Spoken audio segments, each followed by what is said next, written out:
તો વેણ બોલ્યો છું કે મોગલમાની અવિરત અમી દ્રષ્ટિ છે, અવિરત કૃપા વરસી રહી છે રાજભાઈ. અને એક મિત્ર ઘોર કરવા આવ્યો, એને ચિઠ્ઠી આપી કે કીર્તિદાનભાઈ, તમારું ભજન સાંભળી મેં માં મોગલમાની માનતા રાખી હતી. મારે ત્યાં 7 વર્ષ પછી દીકરો આવ્યો. કેવી કૃપા વરસે છે માતાજીની. 22/2/2019 ના માનતા રાખી હતી અને બાબાનો જન્મ 29/2/2020 માં થયો. જેથી મોગલમાએ અમારી પ્રાર્થના સ્વીકારી. આથી તમારું સન્માન કરવા માંગુ છું, જેની અમને પરવાનગી આપશો. પછી કરી જાજો મારા બાપ.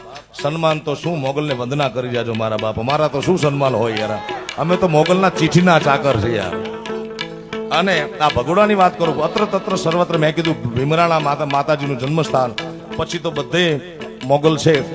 પણ મહેશદાન બાપુ કેનેડા મેં વાત કરેલી, ને કેનેડામાં 11 વર્ષ પછી દીકરો દીધો તો એ મોગલમાને પગે લગાડી કીધું, ભગુડા મોગલ તો ક્યાં કામ ન કરે, એના માટે એને ક્યાં વિઝા લેવા જવાની જરૂર છે સાહેબ. અખંડ ધરતી 14 ભુવનની માલિક છે. તખતદાન અલગારી કે આ મેં પેલા ગાયું ને, માતું 14 ભુવનમાં રહેતી ઉંડળમાં. એટલે રાજભા મને ખબર નથી ઉંડળ એટલે શું. કવિરાજે મને તખતદાન બાપુ કીધું કે પોતાના ખોળામાં લઈ લે, નાના બાળકને તેડી લે, એમ 14 બ્રહ્માંડને તેડવા વાળી જનતા છે મારા બાપ. હે